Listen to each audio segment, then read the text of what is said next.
ਲਈ ਹਾਜ਼ਰ ਹੈ ਜੱਜ ਦਾ ਵਿਚਾਰ।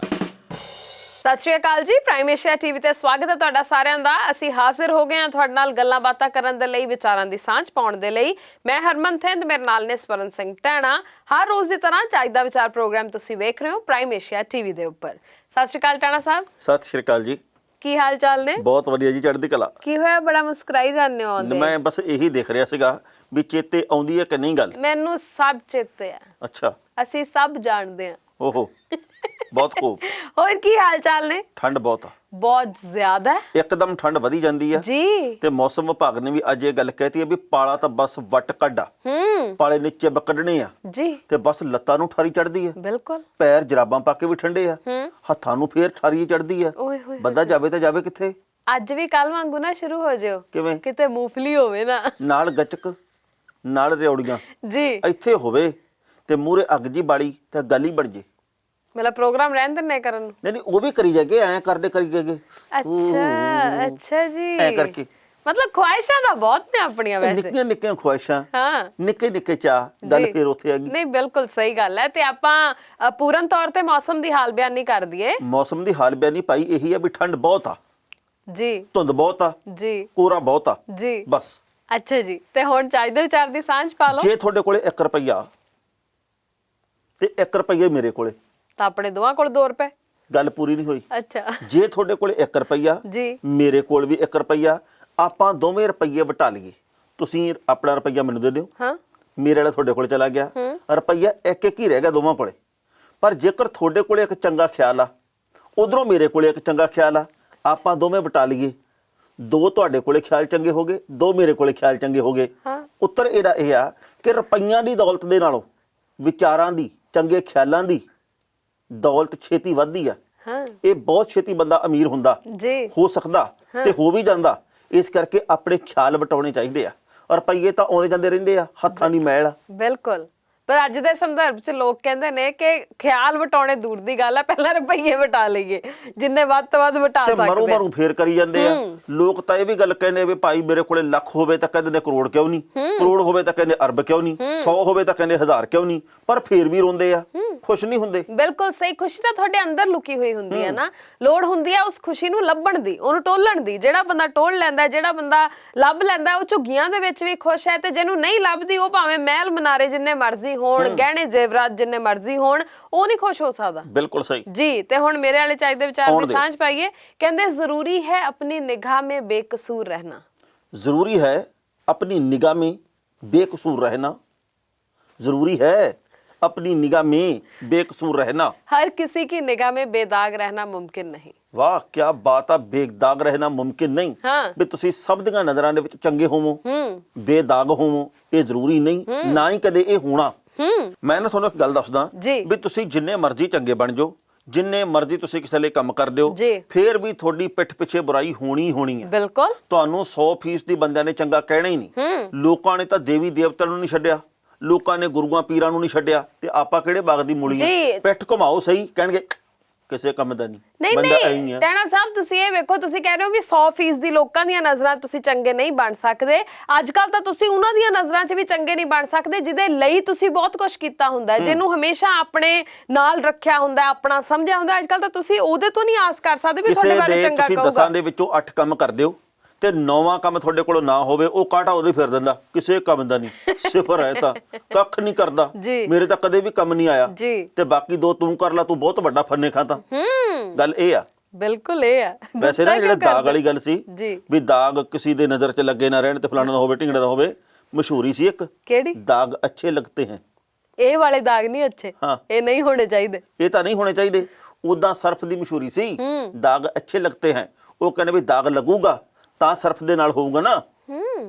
ਅੱਜ ਫੇਰ ਸਰਫ ਤੇ ਆ ਗਏ। ਉਹ ਕੁਝ ਨਹੀਂ ਹੁੰਦਾ। ਮੈਂ ਤੁਹਾਨੂੰ ਪੁੱਛਿਆ ਸੀ ਵੀ ਸਰਫ ਦੀ ਪੰਜਾਬੀ ਕੀ ਹੁੰਦੀ ਹੈ, ਤੁਸੀਂ ਦੱਸੋ। ਮੇਰੇ ਹਿਸਾਬ ਨਾਲ ਕੱਪੜੇ ਧੋਣ ਵਾਲਾ ਉਤਪਾਦ। ਉਤਪਾਦ ਕੀ ਹੁੰਦਾ? ਹਾਂ, ਉਤਪਾਦ, ਚੀਜ਼। ਬਸ ਕਰੋ, ਬਹੁਤ ਹੋ ਗਿਆ। ਕਿਉਂ? ਵਕਫਾ ਲੈ ਲਓ। ਹਰਮਨ ਜੀ ਤੁਹਾਡੇ ਸਿਰ ਪਾਰਟੀ ਹੋ ਗਈ ਆ। ਕਾਦੀ? ਅੱਜ ਤੁਹਾਡਾ ਫਰਜ਼ ਬਣਦਾ ਸੀਗਾ ਵੀ ਕੌਫੀ ਮੰਗਾਉਂਦੇ ਇੱਥੇ।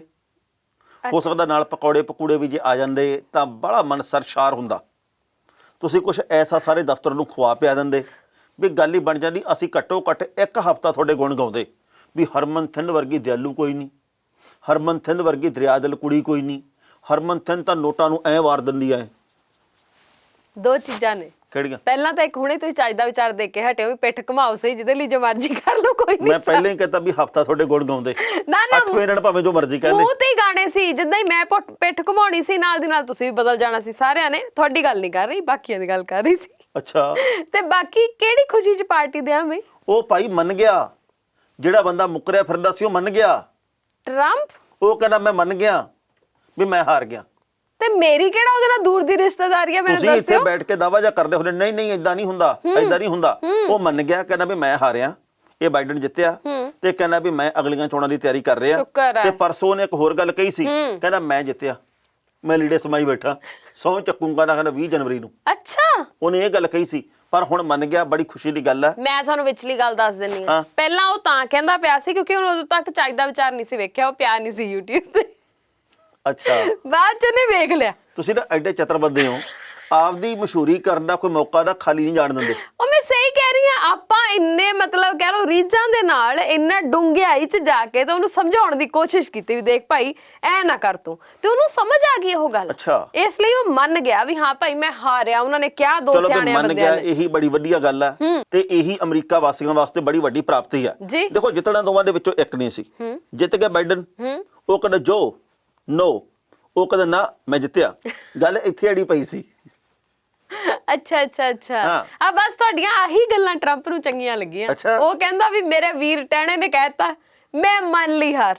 ਹਾਂ ਟਹਿਣਾ ਤੇ ਸਾਹਿਬ, ਲੀਡਿਆਂ ਦਾ ਕੀ ਬਣੂ? ਯਾਰ ਮੈਨੂੰ ਲੱਗਦਾ ਵੀ ਉਹ ਡਰ ਹੀ ਗਿਆ ਕਿਤੇ। ਕਿਉਂ? ਮੈਂ ਤੁਹਾਨੂੰ ਕਿਹਾ ਨਹੀਂ ਸੀ ਵੀ ਅਮਰੀਕਾ ਦੀ ਟਿਕਟ ਲਓ ਤੇ ਜਾ ਕੇ ਉਹਨੂੰ ਸਮਝਾ ਕੇ, ਉਹ ਕਹਿੰਦਾ ਹੁਣ ਵੀ 6 ਬੰਦਾ ਆ ਗਿਆ ਪੂਰਾ ਖਬਰ ਦੀ ਖਬਰ ਸਟਾਈਲ ਦੇ ਵਿੱਚ ਮੈਨੂੰ ਸਮਝਾਊਗਾ ਤੇ ਜ਼ਰੂਰੀ ਹੈ ਮੈਂ ਪਹਿਲੇ ਹੀ ਸਮਝ ਜਾ। ਅੱਛਾ, ਡਰ ਗਿਆ। ਚਲੋ ਕੋਈ ਗੱਲ ਨਹੀਂ। ਗੱਲ ਬਈ ਇਹ ਅਸਲ ਦੇ ਵਿੱਚ ਉਹਨੇ ਕਿਹਾ ਵੀ ਮੈਂ 2024 ਦੀਆਂ ਚੋਣਾਂ ਦੀ ਤਿਆਰੀ ਕਰ ਰਿਹਾ। ਹੁਣ ਅਗਲਾ ਡਰ ਇੱਕ ਹੋਰ ਆ, 2024 ਦੇ ਵਿੱਚ ਇੱਥੇ ਵੀ ਵੋਟਾਂ ਪੈਣੀਆਂ ਤੇ ਅਮਰੀਕਾ 'ਚ ਵੀ ਪੈਣੀਆਂ। ਇਹ ਹੁਣ ਉਧਰ ਲਗਾਉਣ ਦੀ ਤਿਆਰੀ ਕਰੂਗਾ ਕਿ ਇੱਧਰ ਲਗਾਉਣੀਆਂ? ਇਹ ਰਾਜ਼ ਹੈ, ਤੁਹਾਨੂੰ ਨਹੀਂ ਪਤਾ। ਕਿਉਂਕਿ ਜਿਨ੍ਹਾਂ ਨਾਲ ਯਾਰੀ ਆ ਛੇਤੀ ਕਿਤੇ ਤਾਂ ਜਾਂਦੇ ਨਹੀਂਗੇ, ਕਿਉਂਕਿ ਉਹਨਾਂ ਦੇ ਉੱਤੇ ਬਹੁਤ ਸਾਰੀ ਮਸ਼ੀਨਾਂ ਦੀ ਕਹਿੰਦੇ ਕਿਰਪਾ ਹੈਗੀ ਆ। ਇਸ ਹਿਸਾਬ ਦੇ ਨਾਲ ਜੇ ਉਹ ਇੱਥੇ ਆ ਗਿਆ ਤਾਂ ਆਪਣਾ ਬੰਦਾ ਜਿਤਾ ਲੈਣਾ। ਉਹ ਇੱਕ ਗੱਲ ਹੈ, ਉਹ ਇੱਕ ਗੱਲ ਆ। ਸੋਚਿਆ, ਖਿਆਲ ਆਤਾ ਤੇ ਖਿਆਲ ਵਟਾ ਲਈਏ ਤਾਂ ਦੋ ਹੋ ਜਾਂਦੇ ਆ। ਮੈਂ ਸੁਣਿਆ। ਟਾਣਾ ਸਾਹਿਬ, ਠੰਡ ਦੀ ਬਾਤ ਤਾਂ ਆਪਾਂ ਪਾ ਲਈ, ਪਰ ਕਿਸਾਨੀ ਅੰਦੋਲਨ ਦੀ ਗੱਲ ਵੀ ਹੁਣ ਕਰ ਲਈਏ। ਜਿਸ ਹਿਸਾਬ ਦੇ ਨਾਲ ਹੁਣ ਕਿਸਾਨਾਂ ਨੇ ਦਿੱਲੀ ਵੱਲ ਨੂੰ ਕੂਚ ਕਰਨਾ ਇੰਨੀ ਠੰਡ ਦੇ ਵਿੱਚ, ਬਈ ਸਦਕੇ ਉਹਨਾਂ ਦੇ ਹੌਸਲੇ। ਨਹੀਂ, ਅਸਲ ਦੇ ਵਿੱਚ ਹਰਮਨ ਜੀ ਕਿਸਾਨਾਂ ਨੇ ਕੂਚ ਕਰਨਾ ਸ਼ੁਰੂ ਕਰਤਾ ਜੀ, ਸ਼ੁਰੂ ਕਰ ਲੰਗੇ ਕੱਲ ਵੀ ਕੀਤਾ ਸੀਗਾ। ਹਰਿਆਣੇ ਦੀ ਪੁਲਿਸ ਨੇ ਕਈ ਕਿਸਾਨ ਕੱਲ ਗ੍ਰਿਫਤਾਰ ਕਰ ਲਏ ਜੀ। ਅੱਜ ਵੀ ਬਹੁਤ ਵੱਡੀ ਗਿਣਤੀ ਦੇ ਵਿੱਚ ਪੰਜਾਬ ਦੇ ਵੱਖ-ਵੱਖ ਹਿੱਸਿਆਂ ਦੇ ਵਿੱਚੋਂ ਟਰਾਲੀਆਂ ਜਿਹੜੀਆਂ ਉਹ ਭਰ ਕੇ ਕਿਸਾਨ ਜਾ ਰਹੇ ਆ ਜੀ।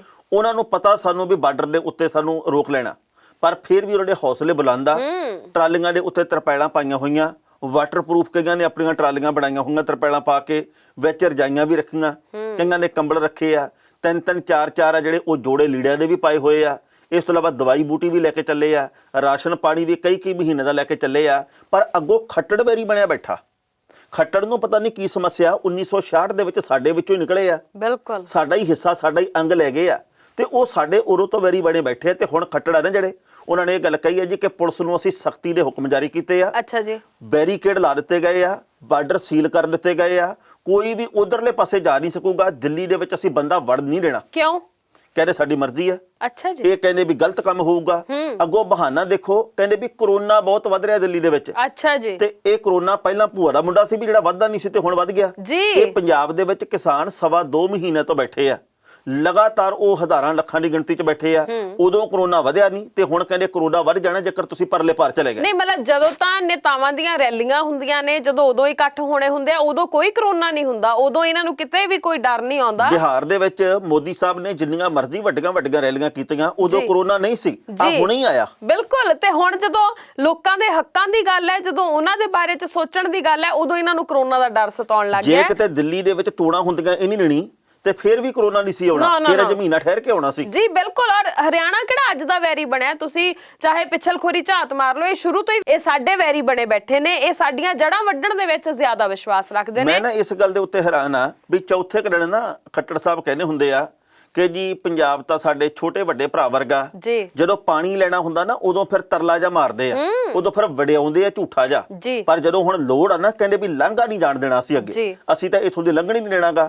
ਸੋ ਮੈਨੂੰ ਲੱਗਦਾ ਕਿ ਪੰਜਾਬ ਦੇ ਵਿੱਚ ਤਣਾਅ ਵਾਲੀ ਸਥਿਤੀ ਪੈਦਾ ਹੋ ਸਕਦੀ ਹੈ ਬਿਲਕੁਲ। ਬਾਰਡਰ ਦੇ ਉੱਤੇ, ਕਿਉਂਕਿ ਜਿਸ ਤਰੀਕੇ ਨਾਲ ਕਿਸਾਨਾਂ ਦੀ ਫੜੋ ਫੜੀ ਦਾ ਸਿਲਸਿਲਾ ਜਾਰੀ ਹੈ, ਕਿਸਾਨ ਬੇਸ਼ੱਕ ਸ਼ਾਂਤਮਈ ਤਰੀਕੇ ਦੇ ਨਾਲ ਆਪਣਾ ਪ੍ਰਦਰਸ਼ਨ ਕਰ ਰਹੇ ਆ, ਜੀ ਉਹ ਬੇਸ਼ੱਕ ਅੱਗੇ ਵਧਣਾ ਚਾਹੁੰਦੇ ਆ ਦਿੱਲੀ ਦੀ ਹਕੂਮਤ ਦੇ ਨਾਲ ਮੱਥਾ ਲਾਉਣ ਦੇ ਲਈ, ਸੈਂਟਰ ਦੀ ਕੇਂਦਰ ਦੀ ਸਰਕਾਰ ਨੂੰ ਸਬਕ ਸਿਖਾਉਣ ਦੇ ਲਈ। ਪਰ ਰਾਹ ਦੇ ਵਿੱਚ ਟੁੱਚਰਾਂ ਜਿਹੜੀਆਂ ਡਾਈਆਂ ਜਾ ਰਹੀਆਂ ਨਾ ਹਰਿਆਣੇ ਦੇ ਵੱਲੋਂ, ਹੈਰਾਨ ਹੁੰਦੇ ਆ ਉਹਦੇ ਤੇ। ਪਰ ਮੈਂ ਨਾ ਕਿਸਾਨਾਂ ਦੀ ਇੱਕ ਚੀਜ਼ ਤੋਂ ਬਹੁਤ ਜ਼ਿਆਦਾ ਕਹਿ ਲੋ ਤਸੱਲੀ ਹੈ ਮੈਨੂੰ ਕਿ ਵਾਰ-ਵਾਰ ਕਿਸਾਨ ਜਥੇਬੰਦੀਆਂ ਵੀ ਇਹ ਬੇਨਤੀ ਕਰ ਰਹੀਆਂ ਨੇ ਕਿਸਾਨਾਂ ਨੂੰ ਕਿ ਤੁਸੀਂ ਆਪਣਾ ਹੌਸਲਾ ਕਾਇਮ ਰੱਖਣਾ ਹੈ ਤੇ ਤੁਸੀਂ ਕੋਈ ਵੀ ਇਹੋ ਜਿਹਾ ਕਦਮ ਨਹੀਂ ਚੁੱਕਣਾ ਜਿਹਦੇ ਨਾਲ ਕਿ ਕੋਈ ਵੀ ਖਲਾਰਾ ਪੈ ਸਕੇ ਜਾਂ ਕੁਝ ਗਲਤ ਹੋ ਸਕੇ, ਕਿਉਂਕਿ ਸਾਡੀ ਸਾਰਿਆਂ ਦੀ ਜਿਹੜੀ ਇੱਕ ਕਹਿ ਲੋ ਵੀ ਇੱਜ਼ਤ ਆਵੇ ਸਭ ਕੁਝ ਦੇ ਨਾਲ ਜੁੜੀ ਹੋਈ ਹੈ ਤੇ ਸਰਕਾਰਾਂ ਤਾਂ ਸਾਨੂੰ ਬਦਨਾਮ ਕਰਨਾ ਚਾਹੁੰਦੀਆਂ ਨੇ, ਪਰ ਆਪਾਂ ਉਹਨਾਂ ਨੂੰ ਮੌਕਾ ਨਹੀਂ ਦੇਣਾ ਕਿ ਉਹ ਬਦਨਾਮ ਕਰ ਸਕਣ। ਬਿਲਕੁਲ, ਉਹਨਾਂ ਦੀ ਇੱਕੋ ਇੱਕ ਇੱਛਾ ਕਿ ਆਪਣੇ ਕਿਸਾਨ ਅੰਦੋਲਨ ਨੂੰ ਬਦਨਾਮ ਕੀਤਾ ਜਾਵੇ। ਜੀ ਇਹਨਾਂ ਦੀ ਨਜ਼ਰ ਦੇ ਵਿੱਚ ਧਰਨੇ 'ਚ ਬੈਠੇ ਲੋਕ ਖਾਲਿਸਤਾਨੀ ਵੀ ਹੈ, ਜੀ ਨਕਸਲਵਾਦੀ ਵੀ ਹੈ, ਇਹਨਾਂ ਨੂੰ ਵਿਦੇਸ਼ਾਂ ਦੇ ਵਿੱਚੋਂ ਫੰਡਿੰਗ ਵੀ ਹੁੰਦੀ ਹੈ। ਜੀ। ਆਪਾਂ ਇਹ ਦੱਸਣਾ ਕਿ ਅਸੀਂ ਕਿਸੇ ਸਿਆਸੀ ਧਿਰ ਦੇ ਨਾਲ ਨਹੀਂ ਜੁੜੇ, ਅਸੀਂ ਕਿਸੇ ਜਥੇਬੰਦੀ ਨਾਲ ਨਹੀਂ ਜੁੜੇ, ਅਸੀਂ ਤਾਂ ਸਿਰਫ ਕਿਸਾਨ ਜਥੇਬੰਦੀਆਂ ਦੇ ਸੱਦੇ ਦੇ ਉੱਤੇ ਆਏ ਆ ਤੇ ਕਿਸਾਨ ਜਥੇਬੰਦੀਆਂ ਸਾਡੇ ਹਿੱਤਾਂ ਦੀ ਗੱਲ ਕਰਦੀਆਂ। ਅਸੀਂ ਪੰਜਾਬ ਦੇ ਖੇਤਾਂ ਨੂੰ, ਪੰਜਾਬ ਦੀਆਂ ਫਸਲਾਂ ਨੂੰ ਤੇ ਪੰਜਾਬ ਦੇ ਭਵਿੱਖ ਨੂੰ ਬਚਾਉਣ ਦੇ ਲਈ ਦਿੱਲੀ ਦੇ ਵੱਲ ਕੂਚ ਕੀਤਾ। ਇਹਨਾਂ ਲੋਕਾਂ ਨੂੰ ਜਿਹੜੇ ਕਿ ਏਸੀ ਕਮਰਿਆਂ ਦੇ ਵਿੱਚ ਬੈਠ ਕੇ ਜਾਂ ਹੁਣ ਹੀਟਰ ਲੱਗੇ ਕਮਰਿਆਂ ਦੇ ਵਿੱਚ ਬੈਠ ਕੇ ਫੈਸਲੇ ਸੁਣਾਉਂਦੇ ਆ ਤੇ ਹੁਕਮ ਚਾੜਦੇ ਵੀ ਅੱਗੇ ਨਹੀਂ ਆਉਣ ਦੇਣਾ, ਮੌਰ ਸਿੱਕਣੇ ਆ, ਇਹਨਾਂ ਲੋਕਾਂ ਨੂੰ ਅਸੀਂ ਆਪਣੇ ਵਿਚਾਰਾਂ ਦੀ ਤਾਕਤ ਦੇ ਨਾਲ ਹਰਾ ਕੇ ਵਿਖਾਵਾਂਗੇ। ਬਿਲਕੁਲ ਸਹੀ। ਟੈਣਾ ਸਾਹਿਬ, ਇੱਕ ਚਰਚਾ ਹੋਰ ਬਹੁਤ ਜ਼ੋਰਾਂ ਦੇ ਉੱਪਰ ਹੈ, ਕਹਿੰਦੇ ਇਕੱਠੇ ਬਹਿ ਕੇ ਰੋਟੀ ਖਾਧੀ, ਪਾਣੀ ਪੂਣੀ ਪੀਤਾ, ਐਨ ਪਨੀਰ ਸ਼ਨੀਰ ਚੱਲਿਆ ਪੂਰੀ ਤਰ੍ਹਾਂ ਨਾਲ। ਨੇ ਬੜੀ ਵਧੀਆ ਗੱਲ ਆ, ਸਭ ਨੂੰ ਇਕੱਠੇ ਬਹਿ ਕੇ ਰੋਟੀ ਖਾਣੀ ਚਾਹੀਦੀ ਆ। ਮੈਂ ਤਾਂ ਇਹ ਚਾਹੁੰਦਾ ਵੀ ਇੱਕੋ ਥਾਲੀ ਦੇ ਵਿੱਚ ਖਾਧੀ ਜਾਵੇ। ਮੈਂ ਤਾਂ ਇਹ ਚਾਹੁੰਦਾ ਵੀ ਇੱਕੋ ਰੋਟੀ ਨੂੰ ਤਿੰਨ ਜਣੇ ਇਕੱਠੇ ਖਾਣ। ਮੈਂ ਤਾਂ ਇਹ ਚਾਹੁੰਦਾ ਵੀ ਇੱਕੋ ਕੌਲੀ ਦੇ ਵਿੱਚ ਸਬਜ਼ੀ ਹੋਵੇ, ਪਰ ਚਮਚਾ ਮੂੰਹ 'ਚ ਪਾ ਕੇ ਉਸੇ ਕੌਲੀ ਦੇ ਵਿੱਚ ਦੁਬਾਰਾ ਨਹੀਂ ਰੱਖਣਾ। ਇਹ ਮੈਨੂੰ ਬੜਾ ਗੰਦਾ ਲੱਗਦਾ। ਬਿਲਕੁਲ ਸਹੀ। ਤੇ ਜਿਵੇਂ ਇੱਕ ਰੋਟੀ ਜੇ ਤਿੰਨ ਜਣੇ ਖਾਣਗੇ ਤੇ ਛੇਤੀ ਢਿੱਡ ਵੀ ਨਹੀਂ ਭਰਦੇ ਵੈਸੇ। ਨੇ ਕੋਈ ਗੱਲ ਨਹੀਂ, ਬੰਦੇ ਹੁੰਦੇ ਆ ਨਾਲ ਦੀ ਨਾਲ ਕੜਛੀ ਭਰ ਕੇ ਫਿਰ ਗੋਭੀ ਨਹੀਂ ਪਾ ਦਿੰਦੇ ਆ। ਆਏ ਹਾਏ, ਜੇ ਤੁਸੀਂ ਇੱਕ ਤੋਂ ਵੱਧ ਜਾਣੇ ਬੈਠੇ ਹੋਵੋ, ਇੱਕੋ ਕੌਲੀ ਦੇ ਵਿੱਚੋਂ ਖਾਂਦੇ ਹੋਵੋ, ਬੁਰਕੀਆਂ ਜਿੰਨੀਆਂ ਮਰਜ਼ੀ ਲਾਓ, ਪਰ ਕਈ ਬੰਦਿਆਂ ਦੀ ਆਦਤ ਹੁੰਦੀ ਹੈ ਵੀ ਚਮਚਾ ਮੂੰਹ 'ਚ ਪਾ ਕੇ ਨਾ, ਇਹਦੇ 'ਚੋਂ ਮੰਨ ਲਓ ਸਾਗ ਦਾ ਚਮਚਾ ਲਾਇਆ ਐ ਕਰਕੇ, ਫਿਰ ਵਿੱਚ ਚਮਚਾ ਰੱਖ ਦੇਣਾ। ਇਹ ਨਹੀਂ ਕਰਨਾ, ਇਹ ਗਲਤ ਗੱਲ ਆ ਜੀ। ਬਾਅਦ ਦੇ ਵਿੱਚ ਤੂੰ ਪੁੱਛ ਲੈ ਬਈ ਮੈਂ ਖਾ ਲਾਂ ਇਹ, ਹਾਂ ਉਦੋਂ ਖਾ ਲਾ ਜੀ। ਜਾਂ ਕਿ ਬਿਲਕੁਲ ਬਈ ਤੂੰ ਖਾ ਲਾ ਇਹ। ਨਹੀਂ, ਆਪਾਂ ਤੁਰੇ ਕਿੱਧਰੋਂ ਸੀ ਤੇ ਕਿੱਥੇ ਨੂੰ ਚੱਲ ਗਏ? ਰੋਟੀ ਦੀ ਗੱਲ ਚੱਲੀ ਸੀ, ਰੋਟੀ ਦੀ ਗੱਲ ਤਾਂ ਚੱਲੀ ਸੀ, ਪਰ ਮੈਂ ਆੜਤਾਂ ਤੇ ਲੈ ਆਇਆ। ਤੇ ਮੈਂ ਇੱਕ ਖਾਸ ਰੋਟੀ ਦੀ ਗੱਲ ਕਰ ਰਹੀ ਆ ਨਾ। ਰੋਟੀ ਖਾਸ ਹੀ ਹੁੰਦੀ ਆ ਕਿਉਂਕਿ ਇਹ ਇਹਦੇ ਬਿਨਾ ਮਨੁੱਖ ਦਾ ਸਰਦਾ ਨਹੀਂ। ਇਹ ਢਿੱਡ ਨੂੰ ਭਰਨ ਵਾਲੀ ਰੋਟੀ ਹੁੰਦੀ ਆ। ਇਹ ਗੋਲ ਰੋਟੀ ਆ, ਦੁਨੀਆ ਗੋਲ ਆ, ਬੰਦਾ ਗੋਲ ਆ। ਭੱਜੀ ਫਿਰਦੀ ਆ ਰੋਟੀ ਦੇ ਮਗਰ ਦੁਨੀਆ। ਹਾਂ, ਸਵੇਰ ਸ਼ਾਮ ਦੁਪਹਿਰ ਨੂੰ ਖਾਏ ਰੋਟੀ। ਬਿਲਕੁਲ ਸਹੀ। ਹਾਂ, ਤੇ ਰੋਟੀ ਜਿਹੜੀ ਦੀ ਮੈਂ ਗੱਲ ਕਰ ਰਹੀ ਉਹਦੇ ਤੇ ਵੀ ਆਉਣ ਦਿਓ ਨਾ ਮੈਨੂੰ। ਮੈਂ ਨਵਜੋਤ ਸਿੰਘ ਸਿੱਧੂ ਤੇ ਕੈਪਟਨ ਅਮਰਿੰਦਰ ਸਿੰਘ ਹੋਰਾਂ ਦੇ ਵੱਲੋਂ ਜਿਹੜੀ ਖਾਧੀ ਗਈ ਰੋਟੀ ਆ ਉਹਦੀ ਗੱਲ ਕਰ ਰਹੀ ਆ। ਬਿਲਕੁਲ ਸਹੀ ਗੱਲ ਆ। ਰੋਟੀ ਫੇਰ ਵੀ ਰੋਟੀ ਆ, ਰੋਟੀ ਗੋਲ ਆ, ਦੁਨੀਆ ਗੋਲ ਆ। ਗੱਲ ਉੱਥੇ ਹੀ ਮੁੱਕਦੀ ਆ। ਜਿਹੜਾ ਇਹਨਾਂ ਦਾ ਡਾਈਨਿੰਗ ਟੇਬਲ ਸੀ, ਕਹਿੰਦੇ ਵੀ ਉਹ ਵੀ ਸ਼ਾਇਦ ਗੋਲ ਆ। ਅੱਛਾ ਜੀ। ਕਹਿੰਦੇ ਵੀ ਉੱਥੇ ਗੱਲਾਂ ਬਾਤਾਂ ਚੱਲੀਆਂ। ਵੈਸੇ ਸਭ ਤੋਂ ਵੱਧ ਹੈਰਾਨੀ ਵਾਲੀ ਗੱਲ ਇਹ ਆ ਵੀ ਇਹਨਾਂ ਨੇ ਰੋਟੀ ਕਿਵੇਂ ਇਕੱਠੀ ਖਾ ਲਈ। ਇਹੀ ਤਾਂ ਅਸਲ ਗੱਲ ਸੀ। ਵਿਚਲੀ ਗੱਲ ਇਹ ਆ ਜੀ। ਕਿਉਂਕਿ ਨਵਜੋਤ ਸਿੰਘ ਸਿੱਧੂ ਜੇਕਰ ਬੱਧਨੀ ਕਲਾਂ ਦੇ ਵਿੱਚ ਕਈ ਕੁਝ ਕਹਿ ਸਕਦੇ ਮੰਚ ਤੇ ਖੜ ਕੇ, ਤੇ ਉਸ ਤੋਂ ਬਾਅਦ ਭਾਈ ਹੁਣ ਰੋਟੀ ਵਾਲੀ ਗੱਲ ਕਿਵੇਂ ਆ ਗਈ। ਪਰ ਕਹਿੰਦੇ ਆ ਵੀ ਹਾਈ ਕਮਾਂਡ ਨੇ ਤੁਣਕਾ ਮਾਰਿਆ। ਕਹਿੰਦੇ ਵੀ ਤੁਸੀਂ ਐਵੇਂ ਲੜੀ ਜਾਂਦੇ ਆ, ਤੁਹਾਡੀ ਬਣਦੀ ਨਹੀਂ ਆਪਸ ਦੇ ਵਿੱਚ। ਆ ਪੱਠਾ ਬਹਿ ਗਿਆ ਆਪਣਾ ਬਿਹਾਰ ਦੇ ਵਿੱਚ, ਇਹ ਨਾ ਹੋਵੇ ਜਿਹੜੇ 4 ਸੂਬੇ ਹੈਗੇ ਉੱਥੇ ਵੀ ਬਹਿ ਜੇ।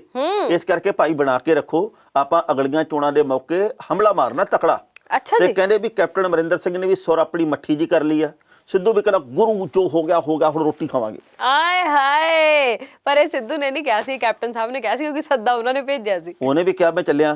ਤੇਰੇ ਕਿਹਾ ਨਾ। ਦੇਖੋ ਗੱਲ ਇਹ ਹੈ ਕਿ ਦਿਨ ਬਦਲ ਜਾਂਦੇ ਨੇ ਤੇ ਗੱਲਾਂ ਤਾਂ ਇਹ ਵੀ ਚੱਲ ਰਹੀਆਂ ਨੇ ਵੀ ਹੋ ਸਕਦਾ ਕੋਈ ਅਹਿਮ ਜ਼ਿੰਮੇਵਾਰੀ ਸਿੱਧੂ ਹੋਰਾਂ ਨੂੰ ਦਿੱਤੀ ਜਾਵੇ। ਮੰਨਿਆ ਇਹ ਜਾ ਰਿਹਾ ਕਿ ਆਉਂਦੇ ਕੁਝ ਦਿਨਾਂ ਦੇ ਵਿੱਚ ਮੰਤਰੀ ਮੰਡਲ ਦੇ ਵਿੱਚ ਫੇਰ ਬਦਲ ਹੋ ਸਕਦਾ। ਕੁਝ ਕੁ ਦੀ ਛੁੱਟੀ ਤੇ ਕਈਆਂ ਦੇ ਉੱਤੇ ਨਵਾਂ ਭਾਰ ਪੈ ਸਕਦਾ। ਤੇ ਕਹਿੰਦੇ ਆ ਵੀ ਨਵਜੋਤ ਸਿੰਘ ਸਿੱਧੂ ਨੂੰ ਇੱਕ ਵਾਰ ਫੇਰ ਮੰਤਰੀ ਮੰਡਲ ਦੇ ਵਿੱਚ ਲੈਣ ਦੇ ਬਾਬਤ ਚਰਚਾ ਚੱਲ ਰਹੀ ਹੈ। ਅੱਛਾ। ਪਿਛਲੇ ਦਿਨੀ ਨਾ ਹਰੀਸ਼ ਰਾਵਤ ਹੋਰਾਂ ਨੂੰ ਪੱਤਰਕਾਰਾਂ ਨੇ ਪੁੱਛਿਆ ਸੀ ਸਿੱਧੂ का क्या बनेगा। वो कहने भी बहुत कुछ बनेगा। वो कहने क्या बनेगा, कहना भी सब्र का फल मीठा होता है, जरा देर से चखिएगा। ਤੇ ਉਹ ਸ਼ਾਇਦ ਸਬਰ ਦਾ ਫਲ ਮਿੱਠਾ ਹੋ ਗਿਆ ਹੋਵੇ। ਬਿਲਕੁਲ ਸਹੀ। ਕੋਈ ਮੈਨੂੰ ਪਤਾ ਲੱਗਦਾ ਵੀ ਜਿਸ ਤਰੀਕੇ ਨਾਲ ਸਾਂਝਾਂ ਪੈ ਰਹੀਆਂ ਸਿੱਧੂ ਦੇ ਵਾਸਤੇ ਕੋਈ ਨਾ ਕੋਈ ਨਵਾਂ ਬੂਹਾ ਖੁੱਲ ਰਿਹਾ। ਆਏ ਹਾਏ, ਤੇ ਸਿੱਧੂ ਸਾਹਿਬ ਪੂਰੀ ਤਰ੍ਹਾਂ ਦੇ ਨਾਲ ਤਿਆਰ ਹੋ ਰਹੇ ਨੇ ਤੇ ਉਹ ਹੁਣ ਮੈਨੂੰ ਲੱਗਦਾ ਵੀ ਉਹਨਾਂ ਦੇ ਅੰਦਰ ਬਹੁਤਾ ਸਬਰ ਵੀ ਨਹੀਂ ਬਚਿਆ ਹੋਣਾ, ਕਿਉਂਕਿ ਇੰਨੀ ਦੇਰ ਚੁੱਪਚਾਪ ਬਹਿ ਕੇ ਇੱਕਦਮ ਪਾਸੇ ਜੇ ਹੋ ਕੇ ਘਰੇ ਬਹਿ ਕੇ ਕਿੱਥੇ ਸਰਦਾ ਹੈ ਟਾਣਾ ਸਾਹਿਬ। ਬੰਦੇ ਨੂੰ ਅੱਜ ਕੱਲ ਤਾਂ ਤੁਹਾਨੂੰ ਪਤਾ ਨਾ ਲੋਕਾਂ ਦੇ ਵਿੱਚ ਵੀ ਸ਼ਾਰਟ ਟਰਮ ਮੈਮਰੀ ਲਾਸ, ਯਾਨੀ ਕਿ ਕੁਝ ਸਮੇਂ ਦੇ ਵਿੱਚ ਹੀ ਉਹਨਾਂ ਦੀ ਯਾਦਦਾਸ਼ਤ ਜਿਹੜੀ ਉਹ ਮੁੱਕ ਜਾਂਦੀ ਹੈ। ਇਹ ਸਮੱਸਿਆ ਲੋਕਾਂ ਦੇ ਵਿੱਚ, ਜੇਕਰ ਤੁਸੀਂ ਇਹਨਾਂ ਦੇ ਵਿੱਚ ਜ਼ਿਆਦਾ ਦੇਰ ਤੱਕ ਨਹੀਂ ਰਹਿੰਦੇ ਹੋ, ਜੇ ਆਪਣੇ ਹੋਂਦ ਦੇ ਬਾਰੇ ਚ ਨਹੀਂ ਗੱਲਾਂ ਕਰਦੇ ਹੋ ਜਾਂ ਕੁਝ ਵੱਖਰਾ ਨਹੀਂ ਕਰਕੇ ਦਿਖਾਉਂਦੇ, ਲੋਕ ਤੁਹਾਨੂੰ ਭੁੱਲ ਜਾਂਦੇ ਨੇ। ਮੈਂ ਤਾਂ ਅਜੇ ਵੀ ਸੋਚਦਾ ਸੀਗਾ ਵੀ ਜੇਕਰ ਅੱਜ ਉੱਥੇ ਮੌਕਾ ਮਿਲਦਾ ਕੋਈ ਟੇਪ ਰਿਕਾਰਡ ਲਾ ਦਿੰਦਾ, ਗਾਣਾ ਚਲਾਉਣਾ ਸੀਗਾ ਜਦੋਂ ਦੋਵੇਂ ਜਣੇ ਰੋਟੀ ਖਾਂਦੇ ਸੀਗੇ। ਕਿਹੜੀ? ਜੇ ਆਪਾਂ ਦੋਵੇਂ ਰੁੱਸ ਬੈਠੇ ਤਾਂ ਮਨਾਊ ਕੌਣ ਵੇ? ਹਾਈ ਕਮਾਨ ਮਨਾ ਲਿਆ ਫਿਰ। ਟਾਣਾ ਸਾਹਿਬ ਹੁਣ ਗੱਲਾਂ ਬਾਤਾਂ ਅੱਗੇ ਵਧਾਈਏ। ਆਉਣ ਦਿਓ ਜੀ, ਆਉਣ ਦਿਓ। ਇੱਕ ਨਿੱਜੀ ਸਵਾਲ ਤੁਹਾਨੂੰ ਪੁੱਛਣਾ ਚਾਹੁੰਦੀ ਹਾਂ। ਠੀਕ ਜਿਹੇ ਤਰੀਕੇ ਨਾਲ ਪੁੱਛਿਓ, ਕੋਈ ਇਹੋ ਜਿਹਾ ਨਹੀਂ ਹੋਣਾ ਚਾਹੀਦਾ। ਦੇਖੋ ਗੱਲ ਇਹ ਹੈ ਵੀ ਪਰਿਵਾਰ 'ਚ ਬੈਠੇ ਆ ਤੇ ਫਿਰ ਕਾਹਦੀ ਸੰਗ ਹੈ ਨਾ, ਪੁੱਛ ਲੈਣਾ ਚਾਹੀਦਾ ਜੋ ਦਿਲ 'ਚ ਚਲੋ ਹੋਵੇ। ਪੁੱਛੋ, ਆਉਣ ਦਿਓ। ਟਾਣਾ ਸਾਹਿਬ ਕੀ ਗੱਲ, ਹੋਰ ਜੈਕਟ ਹੈ ਨਹੀਂ ਆਪਣੇ ਕੋਲ? ਬੋਲਦੀ ਜੈਕਟ ਆ ਟੈਣਾ? ਵੈਸੇ ਕਹਿ ਰਹੀ ਹਾਂ ਮੈਂ ਵੀ ਵੈਸੇ ਹੀ ਕਹਿੰਦਾ, ਮੈਂ ਪੈਸੇ ਲੈ ਕੇ ਗਿਆ। ਨਹੀਂ ਪਰ ਫਿਰ ਵੀ ਕਿੰਨੇ ਦਿਨ ਹੋ ਗਏ ਰੋਜ਼ ਇਹੀ ਪਾ ਕੇ ਮੈਂ ਆਉਂਦੇ ਹੋ? ਡੇਲੀ ਪਾਉਂ, ਰੋਜ਼ਾਨਾ ਪਾਉਂ, ਕਿਉਂ? ਨਿਤ ਪਾਉਂ, ਕਿਉਂ? ਮੇਰੀ ਮਰਜ਼ੀ। ਟਾਣਾ ਸਾਹਿਬ ਹੋਰ ਜੈਕਟ ਪਾਓ ਹਰ ਰੋਜ਼, ਹਰ ਜਿਹਨੂੰ ਰੋਜ਼ ਤਾਂ ਜ਼ਿਆਦਾ ਨਹੀਂ। ਸਮੱਸਿਆ ਵੀ ਭਾਈ ਇਹ ਉਹੀ ਜੈਕਟ ਪਾ ਕੇ ਬਹਿ ਜਾਂਦਾ, ਅੱਛਾ ਜੀ। ਉਹ ਆਪ ਲਿਆਵੇ। ਜੇ ਮੈਂ ਨਾ ਪਾਵਾਂ ਤਾਂ ਮੇਰਾ ਨਾਂ ਬਦਲ ਦਿਓ। ਦੂਜੀ ਗੱਲ ਇਹ, ਮੈਨੂੰ ਇਹ ਠੀਕ ਲੱਗਦੀ ਆ, ਮੇਰੇ ਮਾਲਕ ਨੂੰ ਕੋਈ ਤੰਗੀ ਨਹੀਂ, ਤੇ ਤੁਹਾਨੂੰ ਕੀ ਸਮੱਸਿਆ? ਨਹੀਂ ਇੱਕ ਮਿੰਟ ਮੈਂ ਇਹੀ ਅਸਲ ਗੱਲ ਤੇ ਆਉਣਾ ਚਾਹੁੰਦੀ ਸੀ ਕਿ ਜਦੋਂ ਤਾਂ ਮੈਂ ਪਾਉਂਦੀ ਸੀ ਕਾਲਾ ਕੋਟ, ਉਦੋਂ ਤਾਂ ਨਿੱਤ ਮੈਨੂੰ ਇਹ ਕਿਹਾ ਜਾਂਦਾ ਸੀ ਕਾਲਾ ਇਹਦੇ ਕੋਟ ਆ ਨਾ ਜਿਹੜਾ, ਉਹ ਦਫ਼ਤਰ ਦੇ ਤਰੀਕੇ ਮੁਤਾਬਕ ਬਣਾਇਆ, ਉਹ ਉਹਨਾਂ ਨੇ ਬੰਦੇ ਦੇ ਮੇਚੇ ਮੁਤਾਬਕ ਬਣਵਾਇਆ। ਉਹਨਾਂ ਨੇ ਇਹ ਗੱਲ ਕਹੀ ਆ ਵੀ ਜੇਕਰ ਥੱਲੇ ਚਿੱਟਾ ਝੱਗਾ ਹੋਵੇ ਤਾਂ ਉਹ ਜ਼ਰੂਰ ਪਾਉਣਾ ਚਾਹੀਦਾ। ਉਹ ਖਬਰਾਂ ਪੜਨ ਵਾਲੇ ਲੋਕਾਂ ਦਾ। ਹੁਣ ਸਿਆਲ ਆ ਗਏ, ਹੁਣ ਸਾਡੇ ਮਾਲਕਾਂ ਨੂੰ ਵੀ ਪਤਾ ਵੀ ਭਾਈ ਉਹਦੇ ਵਿੱਚ ਠੰਡ ਨਹੀਂ ਰੁਕਦੀ। ਇੰਨੀ ਜਲਦੀ ਗੱਲਾਂ ਤੇ ਪਰਦਾ ਪਾਉਂਦੇ ਹੋ ਨਾ, ਕਮਾਲ ਹੀ ਆ ਤੁਸੀਂ ਉਦਾਂ। ਪਰ ਕੱਲ ਨੂੰ ਕੋਸ਼ਿਸ਼ ਕਰੋ ਨਵੀਂ ਜੈਕਟ ਪਾ ਕੇ। ਨਹੀਂ ਲਿਆਓ, ਕੋਸ਼ਿਸ਼ ਕੱਲ ਨੂੰ ਕਦੋਂ ਕਰਨੀ, ਮੈਂ ਅੱਜ ਹੀ ਕਰੂੰ ਪਾਉਣ ਦੀ। ਸਭ ਪੁਰਾਣੀ ਪਾ ਲਓ ਕੋਈ, ਇਸ ਤੋਂ ਪਹਿਲਾਂ ਜਦੋਂ ਤੱਕ ਇਹ ਨਹੀਂ ਸੀ ਉਦੋਂ ਤੱਕ ਕੋਈ ਜੈਕਟ ਨਹੀਂ ਸੀ ਆਪਣੇ ਕੋਲ। ਬੇਨਤੀ ਮੇਰੀ ਇਹ ਆ, ਆਪਾਂ ਮੇਰੀ ਜੈਕਟ ਲਵਾਈਏ, ਇਹ ਪ੍ਰੋਗਰਾਮ ਨਹੀਂ ਕਰਨਾ। ਇਹ ਕਹਿਣਾ ਕਿਉਂ ਪਾਉਂਦਾ ਹੈ ਜੈਕਟ, ਇਹ ਪ੍ਰੋਗਰਾਮ ਦਾ ਨਾਂ ਨਹੀਂ ਹੈ। ਮੈਂ ਇਹ ਵੀ ਪਾਵਾਂ, ਮੈਂ ਇਹ ਵੀ ਲਾਵਾਂ, ਮੈਂ ਦੋੜਾ ਲੈ ਕੇ ਬਹਿ ਜਾ ਇੱਥੇ। ਦੋੜਾ? ਹਾਂ। ਉਹ ਕੀ ਹੁੰਦਾ? ਜੰਮੇ ਤਮਿਲਨਾਡੂ ਚ? ਨਹੀਂ ਦੱਸੋ। ਖੇਸ ਦੋੜਾ। ਅੱਛਾ ਠੀਕ ਹੈ, ਸਾਡੇ ਵਾਲੇ ਬੰਨੇ ਖੇਸ ਹੀ ਕਹਿੰਦੇ ਨੇ ਨਾ, ਤਾਂ ਕਰਕੇ ਮੈਨੂੰ ਪਤਾ ਨਹੀਂ ਸੀ ਦੋੜਾ ਕੀ ਹੁੰਦਾ। ਸੋ ਖੈਰ ਉਹ ਗੱਲਾਂ ਛੱਡੋ ਤੁਸੀਂ, ਤੇ ਆਪਾਂ ਉਹ ਜਿਹੜੀ ਗੱਲ ਕਰਨੀ ਸੀ ਉਹਦੇ ਵੱਲ ਨੂੰ ਚੱਲੀਏ ਹੁਣ। ਆਉਣ ਦਿਓ। ਕਿਸਾਨੀ ਅੰਦੋਲਨ ਨਾਲ ਜੁੜੀ ਹੋਈ ਗੱਲ। ਟਾਣਾ ਸਾਹਿਬ ਕਹਿੰਦੇ ਚੌਥੀ ਵਾਰ ਫੇਰ ਸੱਦ ਲਿਆ ਉਹਨਾਂ ਨੇ। ਬਿਲਕੁਲ ਜੀ, ਉਹਨਾਂ ਨੇ ਕਿਹਾ ਵੀ 3 ਦਸੰਬਰ ਨੂੰ ਫੇਰ ਆ ਜਾਓ, ਆਪਾਂ ਬਹਿ ਕੇ ਗੱਲਾਂ ਕਰਦੇ ਆ। ਹਾਂਜੀ। ਹਾਲਾਂਕਿ ਪੰਜਾਬ ਦੇ ਕਿਸਾਨਾਂ ਨੂੰ ਕਦੇ ਸੱਦਦੇ ਆ, ਚਾਹ ਪਿਆ ਕੇ ਮੋੜ ਦਿੰਦੇ ਆ, ਫਿਰ ਸੱਦਦੇ ਆ, ਸਮਝਣ ਦੀ ਥਾਂ ਤੇ ਸਮਝਾ ਕੇ ਮੋੜ ਦਿੰਦੇ ਆ। ਹੁਣ ਇੱਕ ਵਾਰ ਫਿਰ ਉਹਨਾਂ ਨੇ ਚੋਗਾ ਜਿਹਾ ਪਾਇਆ, ਕਹਿੰਦੇ ਵੀ ਤੁਸੀਂ ਆਓ ਆਪਾਂ ਬਹਿ ਕੇ ਗੱਲ ਕਰਦੇ। ਪਰ ਪੰਜਾਬ ਦੀਆਂ ਕਿਸਾਨ ਜਥੇਬੰਦੀਆਂ ਨੇ ਇੱਕ ਗੱਲ ਬੜੀ ਸੋਹਣੀ ਕੀਤੀ ਆ, ਉਹ ਕਹਿੰਦੇ ਵੀ ਪਹਿਲਾਂ ਤਾਂ ਅਸੀਂ ਆਉਂਦੇ ਸੀ, ਹੁਣ ਕੱਲਾ ਅਸੀਂ ਨਹੀਂ ਆਵਾਂਗੇ। ਹੁਣ ਪੰਜਾਬ ਦੀਆਂ ਨਹੀਂ ਸਗੋਂ ਭਾਰਤ ਦੀਆਂ 500 ਤੋਂ ਵੱਧ ਕਿਸਾਨ ਜਥੇਬੰਦੀਆਂ ਜੁੜੀਆਂ ਇਸ ਅੰਦੋਲਨ ਨਾਲ। ਹੁਣ ਬਾਕੀ ਸੂਬਿਆਂ ਨੂੰ ਵੀ ਸੱਦੋ ਤੇ ਫੇਰ ਬਹਿ ਕੇ ਗੱਲ ਕਰਦੇ ਆ। Very good. ਕਿਉਂਕਿ ਖੇਤੀ ਕਾਨੂੰਨ ਕੱਲੇ ਪੰਜਾਬ ਦੇ ਨਹੀਂ, ਇਹ ਦੇਸ਼ ਦੇ ਆ। ਹੁਣ ਸਾਰਿਆਂ ਦੀ ਸਹਿਮਤੀ ਨਾਲ ਹੋਊਗਾ। ਤੁਸੀਂ ਸਾਡੇ ਵਿੱਚ ਪਾੜ ਪਾਉਣਾ ਚਾਹੁੰਦੇ ਆ ਵੀ ਕੱਲੇ ਪੰਜਾਬ ਵਾਲੇ ਸੱਦ ਲਓ ਤੇ ਬਾਕੀ ਸੂਬਿਆਂ ਨੇ ਗੁੱਸੇ ਹੋ ਜਾਣ ਵੀ ਯਾਰ ਉਹ ਤਾਂ ਕੱਲੇ ਹੀ ਆਪ ਮੁਹਾਰੇ ਹੋਏ ਫਿਰਦੇ ਆ। ਹੁਣ ਨਹੀਂ ਏਦਾਂ ਹੋਣਾ ਜੀ। ਇਹ ਸਭ ਤੋਂ ਵੱਡੀ ਸਿਆਣਪ ਵਾਲੀ ਗੱਲ ਹੈ, ਕਿਉਂਕਿ ਜਦੋਂ ਤੁਸੀਂ ਇੰਨਾ ਵੱਡਾ ਕਾਫਲਾ ਲੈ ਕੇ ਅੱਗੇ ਵਧਦੇ ਹੋ ਤਾਂ ਫਿਰ ਹਰੇਕ ਦੇ ਬਾਰੇ ਚ ਜ਼ਰੂਰ ਸੋਚਣਾ ਚਾਹੀਦਾ ਹੈ, ਕੱਲਾ ਆਪਣੇ ਬਾਰੇ ਚ ਨਹੀਂ। ਔਰ ਵਾਕਈ ਕੇਂਦਰ ਦੀਆਂ ਇਹ ਕੋਸ਼ਿਸ਼ਾਂ ਨੇ ਟਾਣਾ ਸਾਹਿਬ ਕਿ ਉਹ ਚਾਹੁੰਦੇ ਨੇ ਵੀ ਇਹਨਾਂ ਦੇ ਵਿੱਚ ਪਾੜ ਪਵੇ ਤੇ ਪਾੜ ਪਾਓ ਤੇ ਰਾਜਨੀਤੀ ਕਰੋ ਵਾਲੀ ਗੱਲ ਅਸੀਂ ਪੂਰੀ ਕਰਾਂਗੇ, ਪਰ ਉਹ ਸਿਆਣਪ ਨਾਲ ਚੱਲ ਰਹੇ ਨੇ। ਇਹਦੇ ਲਈ ਵਾਕਈ ਇਹ ਬਹੁਤ ਚੰਗੀ ਚੀਜ਼ ਹੈ। ਇੱਕ ਮੈਂ ਗੱਲ ਹੋਰ ਦੱਸਦਾ ਵੀ ਇੱਛਾ ਉਹਨਾਂ ਦੀ ਇਹ ਆ ਵੀ 3 ਦਾ ਨਾਂ ਲਓ ਤੇ 26-27 ਤਰੀਕ ਵਾਲਾ ਕੰਮ ਮੁਲਤਵੀ ਹੋ ਜੇ। ਹਾਂਜੀ। ਪਰ ਇਹ ਮੁਲਤਵੀ ਨਹੀਂ ਹੋਣਾ, ਇਹ ਕੰਮ ਅੱਗੇ ਤੋਂ ਅੱਗੇ ਵਧੀ ਜਾਣਾ। ਇਸ ਕੰਮ ਨੇ ਸਿਰੇ ਦੇ ਉੱਤੇ ਲੱਗ ਕੇ ਹਟਣਾ, ਤੇ ਜਾਂ ਤੁਸੀਂ ਝੁਕੋਗੇ ਤੇ ਜਾਂ ਤੁਸੀਂ ਰੁਕੋਗੇ। ਪਰ ਕਿਸਾਨ ਕਹਿੰਦੇ ਵੀ ਅਸੀਂ ਤਾਂ ਤੁਰ ਪਏ ਆ। ਇਸ ਵੇਲੇ ਨਾ ਸਥਿਤੀ ਇੰਨੀ ਜ਼ਿਆਦਾ ਚਿੰਤਾ ਵਾਲੀ ਬਣੀ ਹੋਈ ਹੈ। ਦੇਖੋ ਮਨ ਦੇ ਵਿੱਚ ਕਈ ਤਰ੍ਹਾਂ ਦੇ ਸਵਾਲ ਜਿਹੜੇ ਨੇ ਉਹ ਖੜੇ ਹੋ ਰਹੇ ਨੇ। ਇੱਕ ਪਾਸੇ ਤਾਂ ਆਪਾਂ ਪਹਿਲਾਂ ਵੀ ਇਹ ਗੱਲ ਕੀਤੀ ਸੀ ਕਿ ਮੌਸਮ ਦਾ ਡਰ ਹੈ, ਦੂਸਰੇ ਬੰਨੇ ਉਹਨਾਂ ਦਾ ਹੌਸਲਾ, ਤੀਸਰੇ ਬੰਨੇ ਤੁਸੀਂ ਵੇਖੋ ਆਪਣਾ ਘਰ ਪਰਿਵਾਰ ਛੱਡ ਕੇ ਤੇ ਪਤਾ ਹੀ ਨਹੀਂ ਅੱਗੇ ਕੀ ਹੋਣਾ ਕੀ ਨਹੀਂ ਹੋਣਾ, ਹਨਾ। ਫਿਰ ਵੀ ਹੌਸਲੇ ਨਾਲ ਤੁਸੀਂ ਅੱਗੇ ਜਾ ਰਹੇ ਹੋ। ਫਿਰ ਉਸ ਤੋਂ ਬਾਅਦ ਕਿ ਸਰਕਾਰਾਂ ਸਾਡੀਆਂ ਪਤਾ ਨਹੀਂ ਕੀ ਹੋ ਗਿਆ, ਝੁਕਣ ਨੂੰ ਹੀ ਰਾਜ਼ੀ ਹੈ ਨਹੀਂ। ਲੱਖਾਂ ਲੋਕ ਇੱਕ ਬੰਨੇ ਤੇ ਤੁਸੀਂ ਇਕੱਲੇ ਇੱਕ ਬੰਨੇ, ਤੇ ਤੁਹਾਨੂੰ ਫਰਕ ਹੀ ਨਹੀਂ ਪੈ ਰਿਹਾ ਕਿ ਕੀ ਕੁਝ ਹੋ ਰਿਹਾ ਤੇ ਕੀ ਨਹੀਂ। ਕਿਹਾ ਇਹ ਜਾਂਦਾ ਕਿ ਲੋਕਾਂ ਬਾਰੇ ਸੋਚਣ ਵਾਲੀ ਸਰਕਾਰ ਹੈ, ਪਰ ਕਿੱਥੇ ਸੋਚ ਰਹੀ ਸਮਝ ਨਹੀਂ ਆ ਰਹੀ। ਸਮਝਦਾ ਝੁਕਦਾ ਉਹੀ ਬੰਦਾ ਜਿਹੜਾ ਸੰਵੇਦਨਸ਼ੀਲ ਹੁੰਦਾ। ਬਿਲਕੁਲ। ਜਿਹੜੇ ਲੋਕ ਅੰਦਰੋਂ ਹੰਕਾਰ ਦੇ ਭਰੇ ਹੋਏ ਆ, ਜਿਹੜੇ ਲੋਕਾਂ ਦੇ ਸਿਰ ਦੇ ਉੱਤੇ ਸੱਤਾ ਦਾ ਨਸ਼ਾ ਚੜਿਆ ਹੋਇਆ, ਜਿਹੜੇ ਲੋਕ ਜ਼ਮੀਨ ਦੇ ਵੱਲ ਵੇਂਦੇ ਹੀ ਨਹੀਂ, ਜਿਹੜੇ ਲੋਕ ਸਿਰਫ ਸੁਣਾਉਣੀ ਜਾਣਦੇ ਤੇ ਸੁਣਨ ਦਾ ਜਜ਼ਬਾ ਹੀ ਨਹੀਂ, ਉਹ ਲੋਕ ਐਵੇਂ ਹੀ ਕਰਦੇ ਆ ਜਿਵੇਂ ਕਿ ਹੁਣ ਕੇਂਦਰ ਦੀ ਸਰਕਾਰ ਕਰ ਰਹੀ ਹੈ। ਔਰ ਕੇਂਦਰ ਦੀ ਸਰਕਾਰ ਤਾਂ ਕਰ ਹੀ ਰਹੀ ਹੈ, ਨਾਲ ਦੀ ਨਾਲ ਜਿਹੜਾ ਰਾਸ਼ਟਰੀ ਮੀਡੀਆ ਸਾਡਾ, ਉਹਨਾਂ ਨੂੰ ਕੁਝ ਨਜ਼ਰ ਹੀ ਨਹੀਂ ਆ ਰਿਹਾ। 90% ਦੀ ਰਾਸ਼ਟਰੀ ਮੀਡੀਆ ਤਾਂ ਮੀਡੀਆ ਹੈ ਹੀ ਨਹੀਂ ਜੀ। ਉਹ ਤਾਂ ਅੱਗ ਲਾਉਂਦੇ ਡੱਬੂ ਕੰਧ ਤੇ। ਉਹ ਤਾਂ ਸਿਰਫ ਇਹ ਵੇਖਦੇ ਆ ਕਿ ਦੀਪਿਕਾ ਪਾਦੂਕੋਣ ਨੇ ਕਿਹੜਾ ਜੂੜਾ ਕੀਤਾ, ਤੈਮੂਰ ਅਲੀ ਖਾਨ ਨੇ ਵਾਲ ਕਹਿਣ ਨੂੰ ਵਾਹ, ਤੇ ਅਰਾਧਿਆ ਦੀਆਂ 3 ਚੁੰਡੀਆਂ ਹੋ ਗਈਆਂ। ਬਸ ਉਹ ਆਹ ਕੁਝ ਵੇਖਦੇ ਨੇ, ਉਹਨਾਂ ਨੂੰ ਕੋਈ ਲੈਣਾ ਦੇਣਾ ਨਹੀਂ ਕਿ ਹੋਰ ਕੀ खबर चली आजकल बेबी बम्प इसका बढ़ गया, बेबी बम्प को लेके पिक्चर कराई, ऐसे कर दिया। तो शिकू लेना बेबी बम्प तो किसान उधर जा रहे हैं, ओदी गल करो। अनुष्का ने ऐसे कर दिया, टिंडगा ले लो अनुष्का तो। ਹਰਮਨ ਜੀ, ਵਿਆਹਾਂ ਦੇ ਤਰੀਕੇ ਬਦਲ ਗਏ ਜੀ। ਇਸ ਤਾਲਾਬੰਦੀ ਦੇ ਵਿੱਚ ਬੜਾ ਕੁਝ ਬਦਲ ਗਿਆ। ਜਿਹੜੇ ਲੋਕ ਪਹਿਲਾਂ ਆਉਂਦੇ ਹੁੰਦੇ ਸੀ ਡਾਰਾਂ ਬੰਨ ਕੇ, ਵੀਰ ਜੀ ਵਿਆਹਣ ਚੱਲਿਆ, ਜੱਚਦਾ ਫਿਰੇ ਨੀ ਮੁੰਡਾ, ਜੱਚਦਾ ਫਿਰੇ ਤੇ ਆਪਣੇ ਵਿਆਹ ਦੇ ਵਿੱਚ ਨੱਚਦਾ ਫਿਰੇ, ਜਿਹੜੇ ਕਹਿੰਦੇ ਸੀਗੇ ਉਹ ਅੱਜ ਕੱਲ ਨਾ ਵੀਡੀਓ ਕਾਲਿੰਗ ਦੇ ਉੱਤੇ ਕਹਿੰਦੇ ਆ ਪੂ ਪੂ ਪੂ ਪੂ ਤੇਰੇ ਯਾਰ ਕੀ ਸ਼ਾਦੀ ਹੈ। ਆ ਪੂਪੂ ਪੂਪੂ ਕੀ ਸੀ? ਪੂਪਣਾ ਜਾ ਵਜਾਉਂਦੇ ਅੱਜ ਕੱਲ ਵੀ, ਉਹ ਮਨ ਦੇ ਚਾਹ ਪੂਰੇ ਕਰਦੇ ਆ। ਅੱਛਾ ਜੀ। ਪਹਿਲਾਂ ਗੱਲਾਂ ਹੋਰ ਸੀ, ਵਿਚਾਲੇ ਜੇ ਗੱਲਾਂ ਹੋਰ ਸੀ, ਹੁਣ ਫੇਰ ਗੱਲਾਂ ਹਿਲ ਕੇ ਕਹਿੰਦੇ ਵੀ ਉੱਥੇ ਲੈ ਕੇ ਜਾਣੀਆਂ ਆਪਾਂ, ਕਿਉਂਕਿ ਆਪਾਂ ਤਾਂ ਉਸ ਮੱਛੀ ਵਰਗੇ ਆ ਜਿਹੜੀ ਪੱਥਰ ਚੱਟ ਕੇ ਨਹੀਂ ਮੁੜਦੀ। ਅਸੀਂ ਪੰਜਾਬੀਆਂ ਜਿਹੜੇ ਉਹ ਮੱਛੀ ਆ, ਪੱਥਰ ਤੇ ਲਿਟਦੇ ਜਾ ਕੇ ਐ ਕਰਕੇ, ਜਿੰਨਾ ਚਿਰ ਪਿੱਠ ਛਿੱਲੀ ਨਾ ਜਾਵੇ, ਹਾਈ ਮੰਮੀ ਐ ਨਾ ਨਿਕਲੇ, ਅਸੀਂ ਨਹੀਂ ਮੁੜਦੇ। ਨਹੀਂ ਨਹੀਂ, ਅੱਜ ਕੱਲ ਤਾਂ ਇੱਕ ਹੋਰ ਨਵੀਂ ਚੀਜ਼ ਚੱਲੀ ਆ, ਅਸੀਂ ਪੱਥਰ ਵੀ ਨਾਲ ਹੀ ਲੈ ਆਉਂਦੇ ਆ। ਹਾਂ, ਇਹ ਸਾਡਾ ਟੱਬਰ ਵੀ ਚੱਲੂਗਾ ਵੀ ਕੀ ਵਾਰ-ਵਾਰ ਐਨੂੰ ਆਉਣਾ, ਪੱਥਰ ਹੀ ਲੈ ਚੱਲੋ। ਹਾਂ, ਬਸ ਇਹ ਗੱਲ ਆ।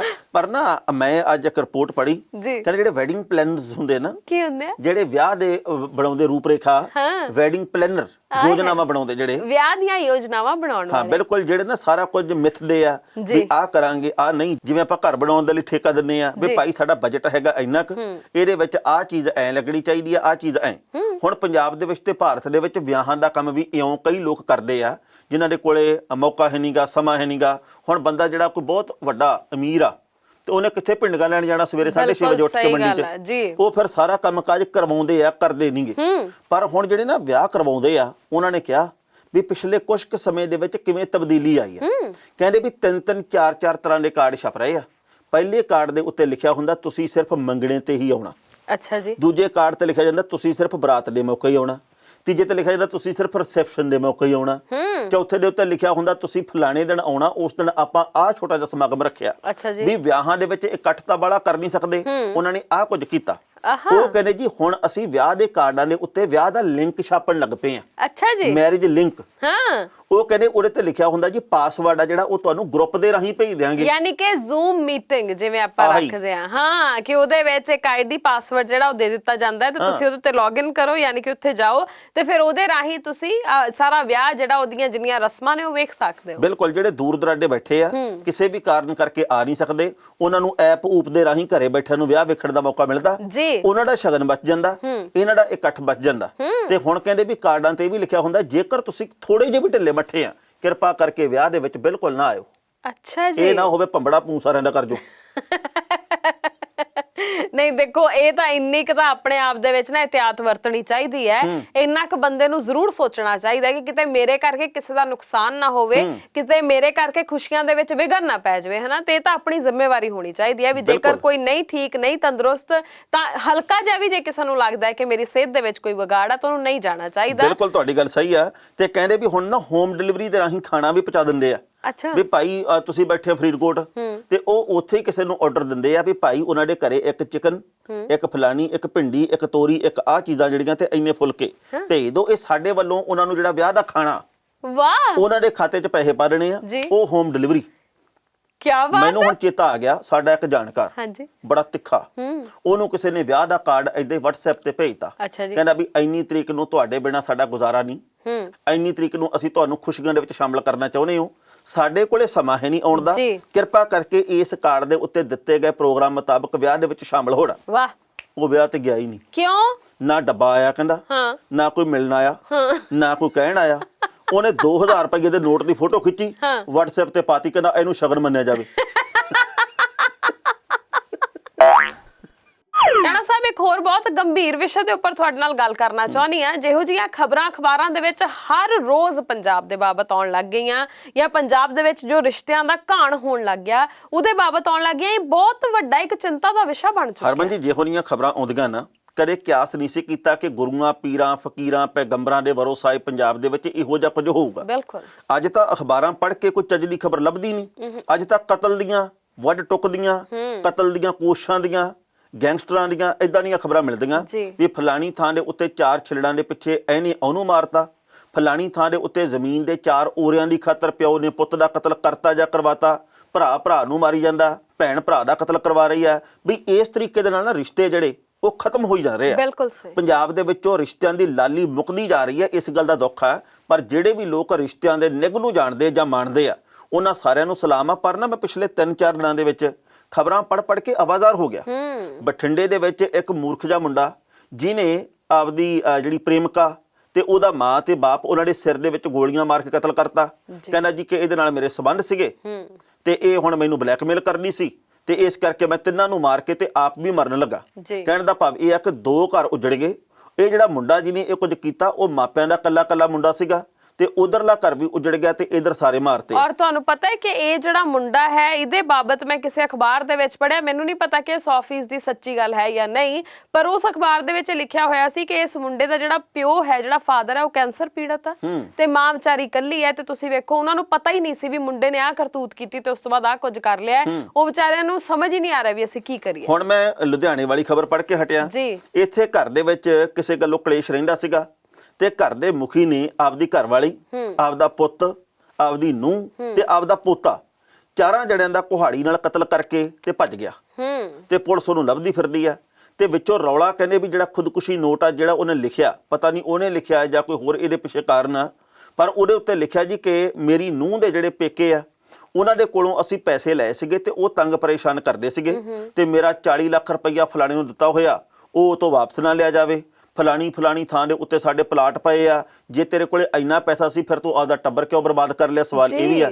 ਹੁਸ਼ਿਆਰਪੁਰ ਤੋਂ ਖਬਰ ਆਈ ਦੀਵਾਲੀ ਵਾਲੇ ਦਿਨ, ਕਹਿੰਦੇ ਵੀ ਉੱਥੇ ਇੱਕ ਸੀਨੀਅਰ ਵਕੀਲ ਤੇ ਉਹਦੀ ਅਸਿਸਟੈਂਟ ਆ ਜਿਹੜੀ, ਇਹ ਦੋਵੇਂ ਜਣੇ ਕਾਰ ਦੇ ਵਿੱਚ ਜਾ ਰਹੇ ਆ। ਕਹਿੰਦੇ ਵੀ ਕਾਰ ਦਰਖਤ ਨਾਲ ਟਕਰਾ ਗਈ, ਉਸ ਤੋਂ ਬਾਅਦ ਅੱਗ ਲੱਗ ਗਈ, ਵਿਚਕਾਰਲਾ ਲੋਕ ਜਿਹੜਾ ਸੈਂਟਰਲ ਲੋਕ ਲੱਗ ਗਿਆ, ਉਹ ਬਾਹਰ ਨਹੀਂ ਨਿਕਲ ਸਕੇ, ਵਿੱਚੇ ਮੱਚ ਗਏ। ਪਰ ਹੁਣ ਇਸ ਮਾਮਲੇ ਦੀ ਨਵੀਂ ਕਹਾਣੀ ਸਾਹਮਣੇ ਆਈ ਆ।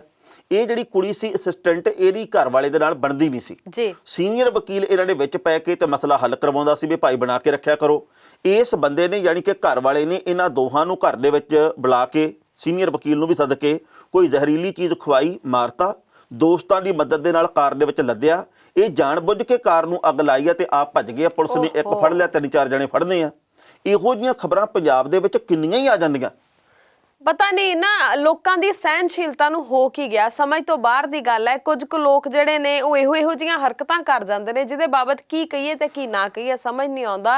ਮਤਲਬ ਸੱਚੀ ਗੱਲ ਹੈ ਟਾਣਾ ਸਾਹਿਬ ਕਿ ਜਿਹੜੀ ਸਾਡੀ ਨੌਜਵਾਨ ਪੀੜ੍ਹੀ ਹੈ ਖਾਸ ਤੌਰ ਤੇ, ਉਹਨਾਂ ਦੇ ਅੰਦਰ ਤਾਂ ਸਹਿਨਸ਼ੀਲਤਾ ਨਾਮ ਦੀ ਚੀਜ਼ ਹੀ ਹੈ ਨਹੀਂ ਕਿ ਉਹ ਸਮਝ ਕੇ ਹੀ ਰਾਜ਼ੀ ਨਹੀਂ ਹੈ ਵੀ ਕਿਸੇ ਹਾਲਾਤ ਦੇ ਉੱਪਰ ਕਾਬੂ ਕਿਵੇਂ ਪਾਉਣਾ ਹੈ ਜਾਂ ਆਪਣਾ ਜਿਹੜਾ ਦਿਮਾਗ ਹੈ ਉਹਨੂੰ ਸਹੀ ਵਾਲੇ ਪਾਸੇ ਕਿਵੇਂ ਲਾਉਣਾ। ਬਹੁਤ ਘੱਟ ਨੌਜਵਾਨ ਇਹੋ ਜਿਹੇ ਨੇ ਜਿਹੜੇ ਵਾਕਈ ਸਹੀ ਰਾਹ ਦੇ ਉੱਪਰ ਚੱਲਦੇ ਨੇ। ਪਰ ਜੋ ਕੁਝ ਪੰਜਾਬ ਦੇ ਵਿੱਚ ਹੋ ਰਿਹਾ ਨਾ, ਇਹ ਸਾਡੇ ਭਵਿੱਖ ਦੇ ਉੱਪਰ ਇੱਕ ਬਹੁਤ ਵੱਡਾ ਸਵਾਲੀਆ ਨਿਸ਼ਾਨ ਹੈ। ਪੰਜਾਬ ਦੇ ਵਿੱਚ ਤਾਂ ਹੋ ਹੀ ਰਿਹਾ, ਗਵਾਂਢੀ ਸੂਬਿਆਂ 'ਚ ਵੀ ਆ। ਆ ਮੈਂ ਹੁਣੇ ਇੱਕ ਖਬਰ ਪੜ੍ਹੀ ਆ, ਉਹਦੇ ਵਿੱਚ ਪਤਾ ਲੱਗਾ ਜੀ ਕਿ ਮੀਆਂ ਬੀਵੀ ਦੀ ਲੜਾਈ ਚੱਲਦੀ ਸੀ ਕਿਸੇ ਗੱਲੋਂ ਤੇ ਘਰ ਦੇ ਵਿੱਚ ਗਰੀਬੀ ਸੀ ਤੇ ਬੰਦਾ ਨਸ਼ੇ ਕਰਨੋਂ ਨਹੀਂ ਸੀ ਹਟਦਾ। ਹਾਲਾਂਕਿ ਸਵਾਲ ਇਹ ਵੀ ਆ ਵੀ ਨਸ਼ੇ ਕਿਹੜਾ ਮੁਫਤ ਦੇ ਵਿੱਚ ਮਿਲਦੇ, ਉਦੋਂ ਪੈਸੇ ਕਿੱਥੋਂ ਆਉਂਦੇ ਸੀ? ਉਹਨੂੰ ਬੱਚਾ ਕਹਿੰਦਾ ਵੀ ਮੈਨੂੰ ਤਾਂ ਜਰਾਬਾਂ ਚਾਹੀਦੀਆਂ, ਇੱਕ ਬੱਚਾ ਕਹਿੰਦਾ ਵੀ ਮੈਨੂੰ ਪੈਨਸਲ ਚਾਹੀਦੀ ਆ, ਉਹ ਕਹਿੰਦਾ ਮੇਰੇ ਕੋਲ ਪੈਸੇ ਹੈ ਨਹੀਂ। ਅੱਗੇ ਵੀ ਘਰੇ ਕਹਿੰਦਾ ਹੁੰਦਾ ਸੀ ਵੀ ਮੈਂ ਨਾ ਨਿਆਣੇ ਨਹਿਰ 'ਚ ਛੁੱਟੇ ਹੋਣੇ ਤਿੰਨੇ। ਗੁਆਂਢੀਆਂ ਦਾ ਮੋਟਰਸਾਈਕਲ ਮੰਗਿਆ, ਤਿੰਨੇ ਨਿਆਣੇ ਮੋਟਰਸਾਈਕਲ ਤੇ ਬਿਠਾਏ, ਕਹਿੰਦਾ ਮੈਂ ਚਲੋ ਤੁਹਾਨੂੰ ਬਾਜ਼ਾਰੋਂ ਚੀਜ਼ ਦਵਾ ਕੇ ਲਿਆਉਣਾ। ਰਾਹ ਦੇ ਵਿੱਚੋਂ ਨਹਿਰ ਲੰਘਦੀ ਆ, ਤਿੰਨਾਂ ਨੂੰ ਨਹਿਰ 'ਚ ਧੱਕਾ ਦਿੱਤਾ। ਘਰੇ ਆ ਕੇ ਕਹਿੰਦਾ ਮੈਂ ਤਿੰਨੇ ਮਾਰੇ ਆ। ਹੁਣ ਉਹਨੂੰ ਪੁਲਿਸ ਨੇ ਗ੍ਰਿਫਤਾਰ ਕਰ ਲਿਆ। ਕਹਿੰਦਾ ਜੀ ਮੈਨੂੰ ਫਾਂਸੀ ਦੇ ਦਿਓ, ਮੈਂ ਬਹੁਤ ਵੱਡਾ ਗੁਨਾਹ ਕਰ ਲਿਆ। ਇਹੋ ਜਿਹਾ ਕੁਝ ਸਾਡੇ ਅੰਦਰ ਚੱਲਦਾ, ਪਤਾ ਨਹੀਂ ਵੀ ਬੰਦਾ ਕੀ ਬਣਿਆ ਫਿਰਦਾ। ਪਤਾ ਨਹੀਂ ਸੱਚੀ ਇਹ ਅੱਗੇ ਆਉਣ ਵਾਲਾ ਸਾਡਾ ਕੱਲ ਜਿਹੜਾ ਉਹ ਪਤਾ ਨਹੀਂ ਕਿਹੋ ਜਿਹਾ ਹੋਣ ਵਾਲਾ ਹੈ, ਕੀ ਹੋਏਗਾ ਕੀ ਨਹੀਂ। ਬਹੁਤ ਜ਼ਿਆਦਾ ਚਿੰਤਾ ਇਸ ਮਾਮਲੇ ਦੇ ਵਿੱਚ। ਪਰ ਖੈਰ ਇਹ ਆਪਣੇ ਆਪ ਹੀ ਸਮਾਤ ਆਵੇ ਤਾਂ ਆਵੇ। ਅਸੀਂ ਸਾਹਿਤ ਨਾਲ ਜੁੜੀਏ, ਅਸੀਂ ਪੜ੍ਹਨਾ ਸ਼ੁਰੂ ਕਰੀਏ, ਅਸੀਂ ਆਪਣੇ ਅੰਦਰ ਸਹਿਨਸ਼ੀਲਤਾ ਲੈ ਕੇ ਆਈਏ, ਇਹ ਬਹੁਤ ਜ਼ਰੂਰੀ ਹੈ ਜੀ। ਅਸੀਂ ਸਭ ਤੋਂ ਜ਼ਿਆਦਾ ਜ਼ਰੂਰੀ ਇਹ ਹੈ ਵੀ ਆਪ ਵੀ ਚੰਗੇ ਮਨੁੱਖ ਬਣੀਏ ਤੇ ਆਪਣੀਆਂ ਪੀੜ੍ਹੀਆਂ ਨੂੰ ਵੀ ਇੱਕ ਚੰਗੇ ਮਨੁੱਖ ਦੇ ਕੀ ਕੀ ਗੁਣ ਹੁੰਦੇ ਨੇ ਉਹਦੇ ਬਾਬਤ ਜ਼ਰੂਰ ਦੱਸਿਆ ਕਰੀਏ। ਬਾਕੀ ਫਿਲਹਾਲ ਹੁਣ ਇੱਥੇ ਪ੍ਰੋਗਰਾਮ ਸਮੇਟਣ ਦਾ ਵੇਲਾ ਹੋ ਗਿਆ। ਇੱਕ ਗੱਲ ਬੱਕਲੀਆਂ ਦੇ ਬਾਰੇ ਵੀ ਕਰਨੀ ਆ ਜੀ। ਕੱਲ ਆਪਾਂ ਸਵਾਲ ਪੁੱਛਿਆ ਸੀ ਵੀ ਬੱਕਲੀਆਂ ਕੀ ਹੁੰਦੀਆਂ। ਬਹੁਤ ਸਾਰੇ ਭੈਣਾਂ ਵੀਰਾਂ ਨੇ ਉੱਤਰ ਭੇਜੇ ਆ। ਬੱਕਲੀਆਂ ਤੁਹਾਨੂੰ ਪਤਾ ਕੀ ਹੁੰਦੀਆਂ? ਨਹੀਂ। ਬੱਕਲੀਆਂ ਹੁੰਦੀਆਂ ਪਸ਼ੂ ਨੂੰ ਪਾਈਆਂ ਜਾਣ ਵਾਲੀਆਂ। ਅੱਛਾ ਜੀ। ਉਹ ਭਾਵੇਂ ਮੱਝ ਹੋਵੇ, ਭਾਵੇਂ ਗਾਂ ਹੋਵੇ, ਭਾਵੇਂ ਊਠ ਹੋਵੇ, ਭਾਵੇਂ ਕੋਈ ਵੀ। ਜੀ। ਕਈ ਲੋਕ ਆ ਜਿਹੜੇ ਉਹ ਕਣਕ ਨੂੰ ਉਬਾਲ ਕੇ ਉਹਦੇ ਵਿੱਚ ਮਿੱਠਾ ਜਾਂ ਕੁਝ ਲੂਣ ਰਲਾ ਕੇ ਤੇ ਪਸ਼ੂ ਨੂੰ ਦਿੰਦੇ ਆ। ਅੱਛਾ ਜੀ। ਕਈ ਲੋਕ ਛੋਲਿਆਂ ਨੂੰ ਵੀ ਇਦਾਂ ਉਬਾਲ ਕੇ ਬੱਕਲੀਆਂ ਦੇ ਤੌਰ ਦੇ ਉੱਤੇ ਪਸ਼ੂਆਂ ਨੂੰ ਖਵਾਉਂਦੇ ਆ। ਅੱਛਾ ਜੀ। ਕਈ ਲੋਕ ਜਿਹੜੀਆਂ ਹੁੰਦੀ ਆ ਮੱਕੀ ਨੂੰ ਵੀ ਉਬਾਲ ਕੇ ਬੱਕਲੀਆਂ ਦੇ ਤੌਰ ਦੇ ਉੱਤੇ ਖਵਾਉਂਦੇ, ਪਰ ਕਣਕ ਦੀਆਂ ਬੱਕਲੀਆਂ ਵੱਧ ਹੁੰਦੀਆਂ। ਅੱਛਾ ਜੀ। ਅਸੀਂ ਆਪ ਵੀ ਪਸ਼ੂਆਂ ਨੂੰ, ਮੱਝਾਂ ਨੂੰ ਪਾਉਂਦੇ ਰਹੇ ਆ ਤੇ ਉਹਦੇ ਨਾਲ ਮੱਝ ਦੇ ਅੰਦਰ, ਪਸ਼ੂ ਦੇ ਅੰਦਰ ਤਾਕਤ ਆਉਂਦੀ ਆ। ਵਾਹ, ਕੀ ਬਾਤ ਹੈ। ਬਹੁਤ ਬਹੁਤ ਸ਼ੁਕਰੀਆ ਜਾਣਕਾਰੀ ਚ ਵਾਧਾ ਕਰਨ ਦੇ ਲਈ। ਤੇ ਹੁਣ ਆਪਾਂ ਚੱਲੀਏ ਜੀ। ਜਾਣਦਾ ਹੋ ਗਿਆ ਵੇਲਾ ਜੀ। ਆਪਣੀ ਪ੍ਰਤੀਕਿਰਿਆ ਜ਼ਰੂਰ ਸਾਡੇ ਤੇ ਪਹੁੰਚਾਇਓ। ਦੋਵਾਂ ਦਿਓ ਇਜਾਜ਼ਤ, ਕੱਲ ਨੂੰ ਫੇਰ ਮੁਲਾਕਾਤ ਹੋਏਗੀ। ਤਦ ਤੱਕ ਦੇ ਲਈ ਤੁਸੀਂ ਵੇਖਦੇ ਰਹੋ ਪ੍ਰਾਈਮ ਏਸ਼ੀਆ ਟੀਵੀ, ਤੁਹਾਡਾ ਆਪਣਾ ਤੁਹਾਡੇ ਲਈ। ਉਹ ਵੀ ਹਾਜ਼ਰ ਹੈ ਜੱਜ ਦਾ ਵਿਚਾਰ।